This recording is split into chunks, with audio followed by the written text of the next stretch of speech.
All began in 1521, when the Portuguese explorer Ferdinand Magellan arrived on the shores of what is now Eastern Samar.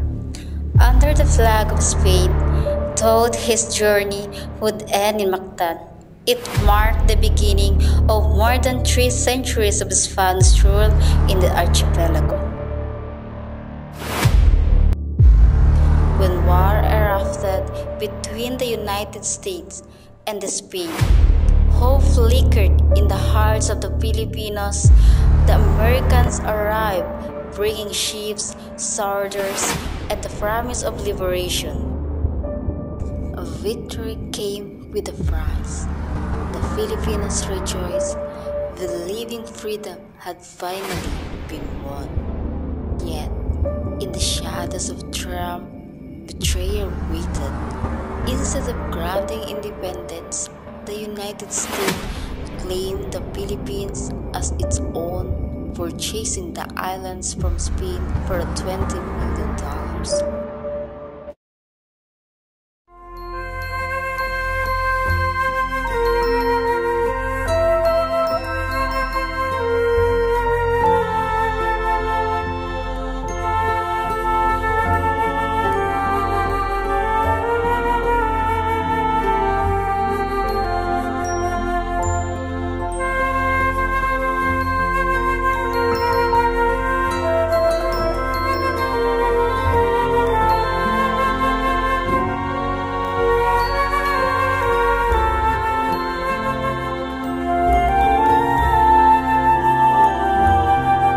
After more than 3 centuries under Spanish rule, the Filipino people emerged with a new sense of identity, but their connection to the land and sea remained deeply rooted. In the years that follow colonization, farming and fishing continued to be the lifeblood of many communities.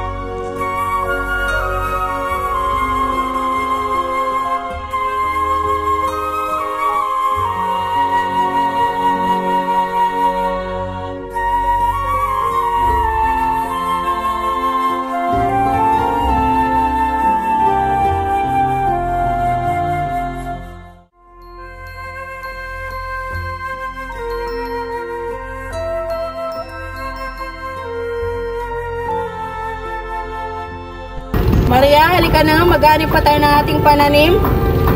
Papunta na po, ina. Ikaw talagang bagal-bagal mong kumilos. Pasensya na po, ina. Halika na.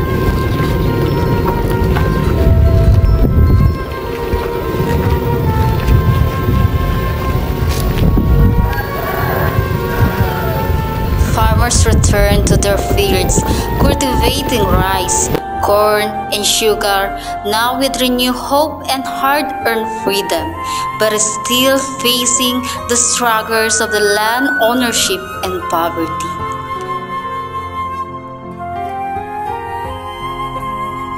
Buti na lang maganda ang ani ng ating mga pananim. Oo nga eh. Tama ka, Rosa. Mabuti ng pagkatapos ng mahabang panahon, pag-ibalanggo ng mga Pilipino, nagkaroon ulit tayo ng kapayapaan, malayo sa panahon ng mga Kastila.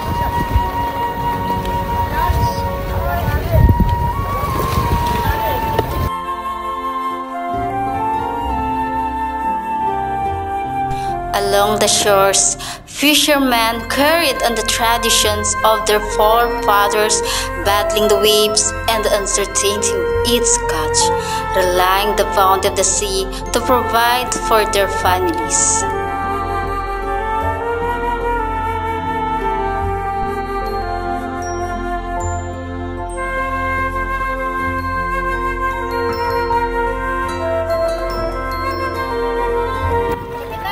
Madami bang kulit isda ngayon? Sakto lang naman, Roberto.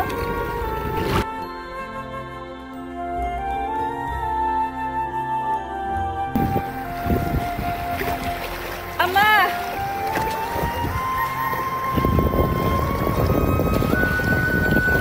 Oh, Maria, nasaan ang iyong ina? Nasa loob ng bahay, Ama. O, halika, puntahan natin. After centuries of colonization and struggle, a quiet peace slowly returned to the lives of the Filipino people. Just as the Filipinos began to taste the long-awaited freedom after breaking free from Spanish rule, a new shadow loomed over the islands. Makinig kayong mabuti. Sa susunod na araw, sasakupin natin ang Pilipinas. At kailangan natin magplano kung anong nararapat natin gawin. General, bakit natin kailangan sakupin ang Pilipinas? Para mapalawak ang ating teritoryo at ang ating impluensya. Kailan natin sisimulan ang plano? Bukas na bukas ay kailangan natin simulan ang pagpaplano.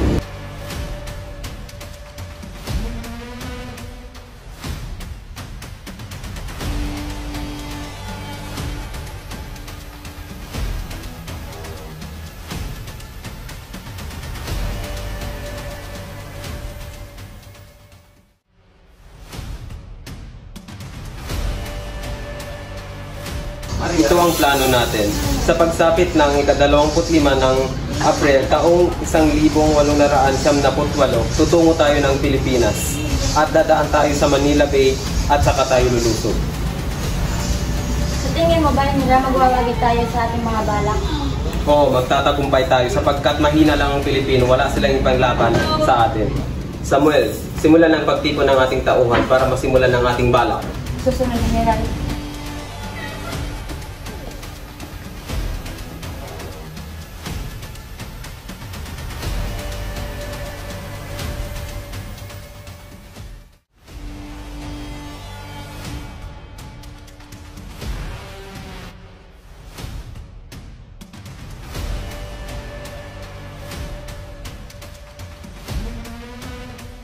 Beyond the eastern horizon, steer giants cut through the waves. The American fleet was coming, not for peace, not for talks, but for war.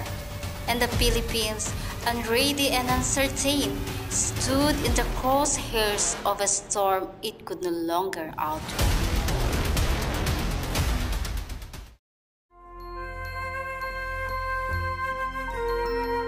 In the quiet after victory, the Filipino people breathed the air of a newfound freedom, unaware that a greatest storm is approaching, while the nation begins to rebirth with hope. Far away, plans of conquest are already in motion. A war is coming, but the Philippines does not yet know. Gagalak lang ako sapagkat kaya at mayaman. Tama ka.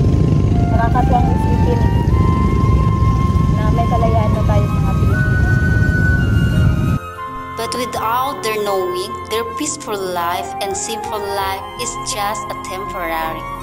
A new colonial is coming, a war is coming, but the Philippines does not yet know.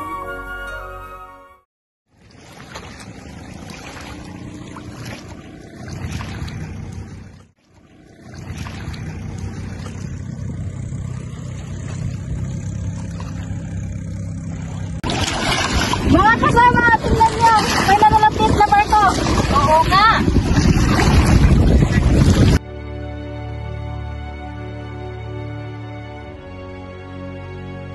Ang barko ng mga dayuhan. Roberto, tawagin mo si Kapitan. Dalian mo.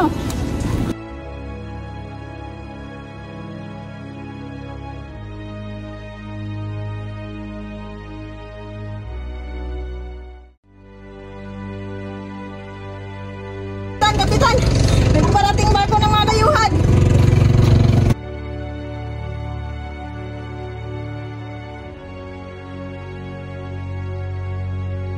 Mga dayuhan nga!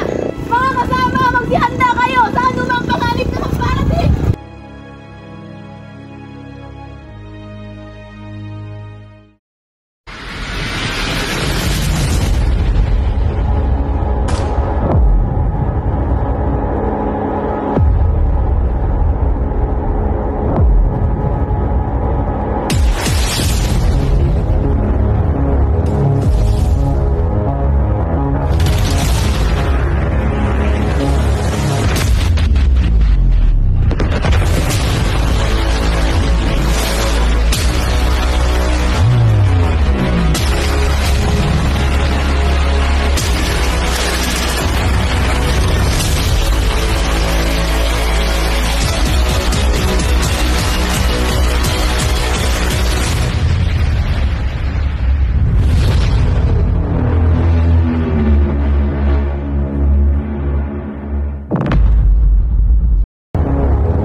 Kapitan Rosario!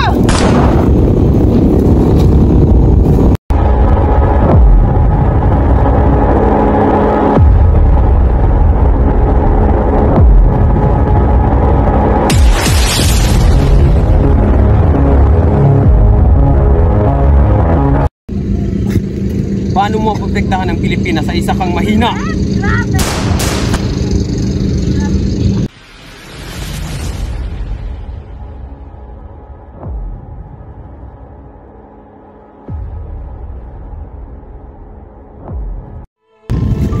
Bitawan niyo ko! Ano ba? Pagawa niyo naman niyo po sandali! Ama! Mga walang po!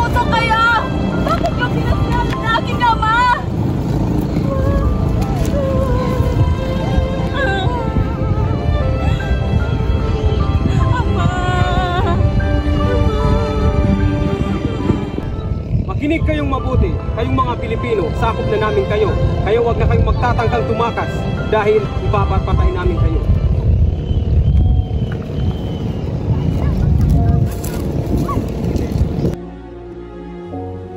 The battle was over, outgunned, outnumbered, and betrayed by broken promises.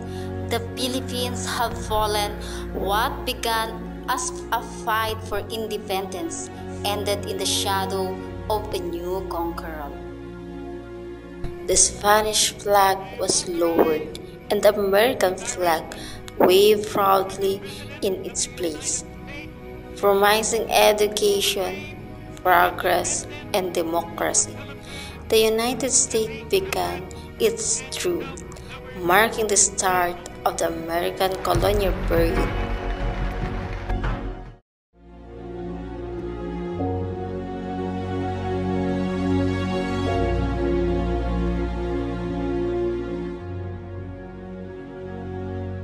Under American rule, the Filipino became a laborer in his own land, forced to work long hours for a little pay in fearsome factories that served foreign interest. Promised progress, they toiled in hardship, promised opportunity. They were met with exploitation, while the Americans prospered. The Filipino worker bore the weight of empire, silent, weary, and unseen. Kayong lahat, pagbutihin ninyo ang mga trabaho ninyo kung ayaw nyo maparusahan.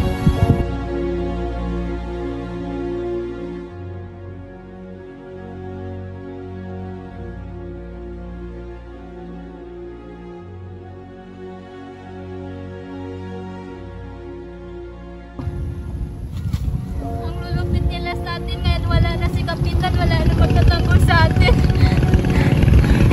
Wala tayong magagawa. Sundin na lang natin ang kanilang utos. Oo nga, para di tayo mapahamak.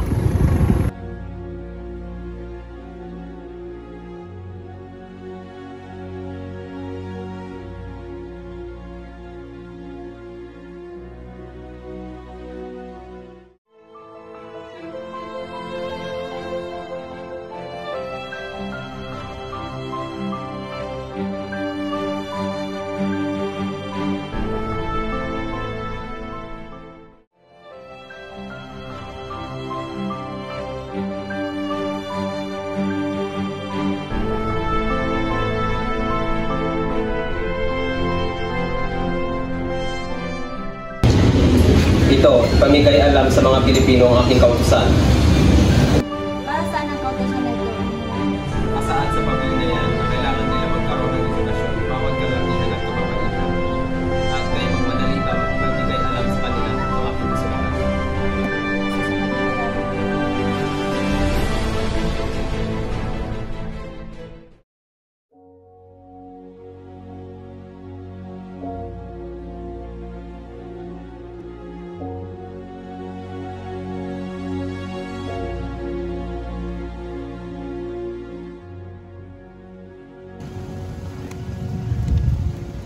Kayong lahat, may dala akong utos galing kay General.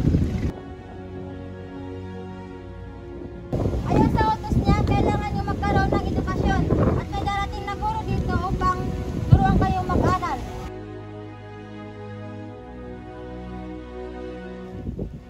Bakit namin kailangan sundin ang kanyang utos? Hindi naman namin kayo kalahi sapagkat sinakop ninyo lang kami. Kapagkat sakop na kayo ng mga Amerikano, wala na kayong magagawa kundi sundin ang utos ng General Harrison. Ngunit kami ay may sariling kultura at paniniwala at bakit nyo naman babaguhin yun?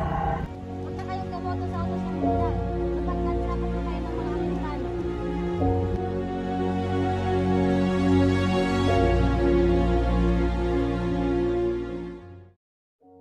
The American teacher have arrived, carrying books instead of guns. American teachers, known as the Thomasite, sent to educate a nation they had just conquered. With smiles and chalk, they stepped into classrooms, not just to teach English, but to shape minds and mold a new identity. Magandang araw sa inyong lahat. So, handa na ba kayo sa ating pag-aaralan? lalo na ang wikang English? Bro, bakit kailangan namin matutong wikang English ngayon? May sarili naman kaming wika. Dahil ang wikang English ay nag-iisang wika ng mga Amerikano. At dahil sakop na kayo ng mga Amerikano, kailangan nyo na rin matuto ng wikang English. So, handa na ba kayong sa ating pagsasaliksik? To many, they brought knowledge. To others, a quick erasure of culture, language, and memory.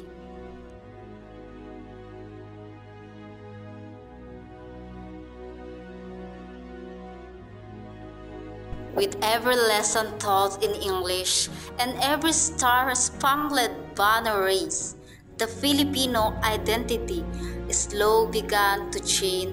American culture seeped into the daily life through language, education, fashion, and even dreams.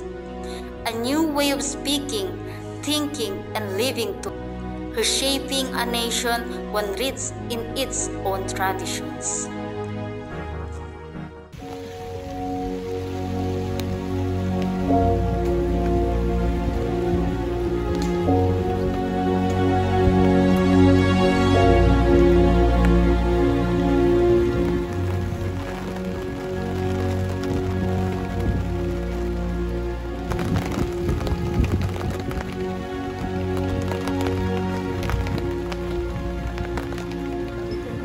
Ganito na lang ba tayo habang buhay na magiging alipin ng mga Amerikano? Tignan nyo, unting-unti na nagbabago ang ating paniniwala at wika. Kung hayaan natin silang sakupin na lang tayo, paano na ang kinabukasan ng ating lahi? Kailangan natin silang labanan upang mapalaya ang ating kababayan sa mga kamay ng mga Amerikano. Ngunit paano natin sila lalabanan? Mahina lang tayong mga Pilipino, ni wala tayong armas. Walang mahina sa mga Pilipino. Kailangan lang natin mabuting plano para magtagumpay. And so, they began to plan to fight the American not for rebellion, but for a rightful fight to reclaim their homeland.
Mga lapastangan, anong karapatan niyo para labanan kami? Mabuti naman at ikaw mismo ang pumunta sa akin.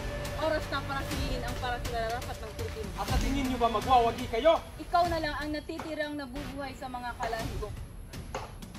Ngayon, handa ka na bang sumunod sa namayapa mong kapitan?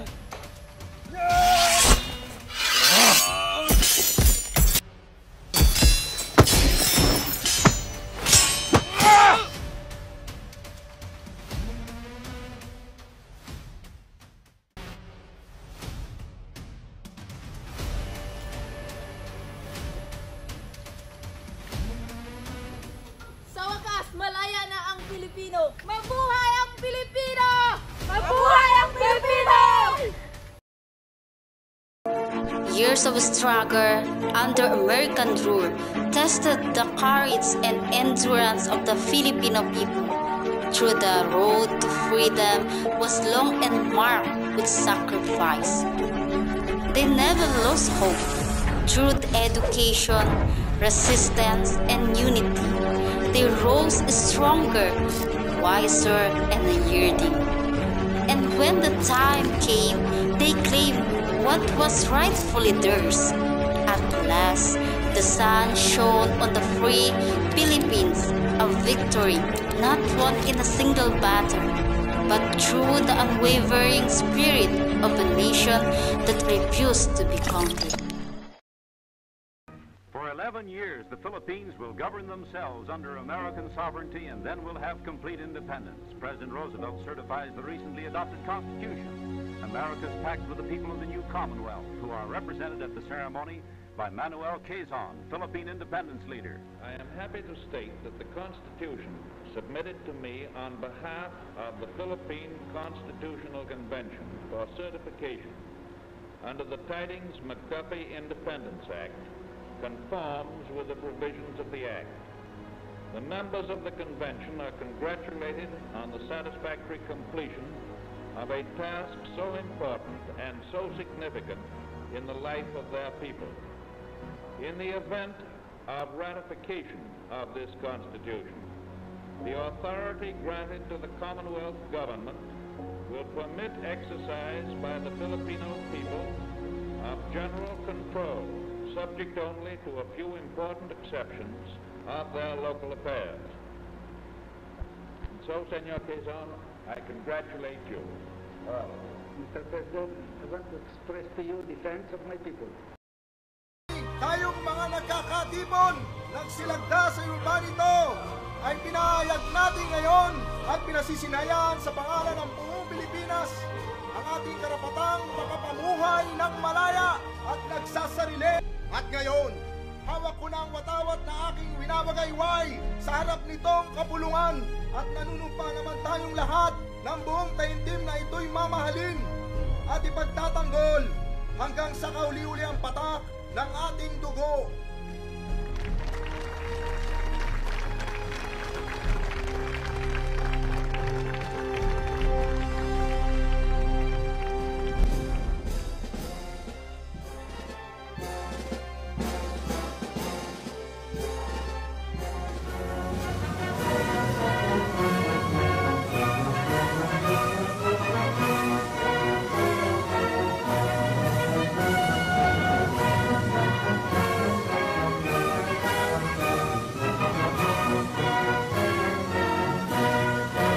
Sumatumest!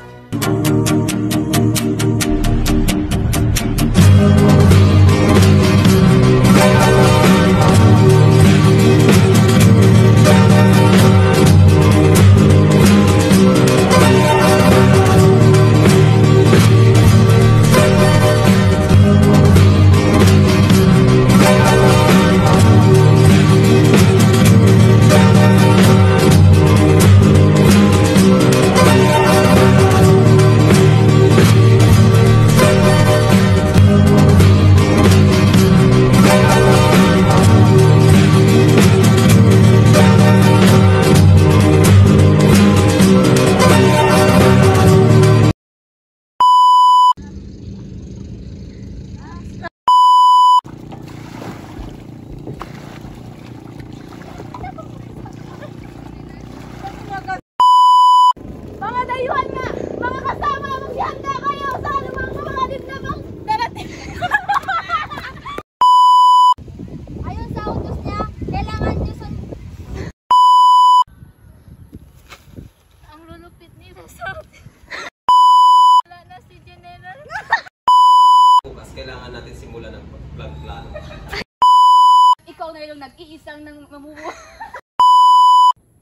Mabuti naman at ikaw ay pupunta sa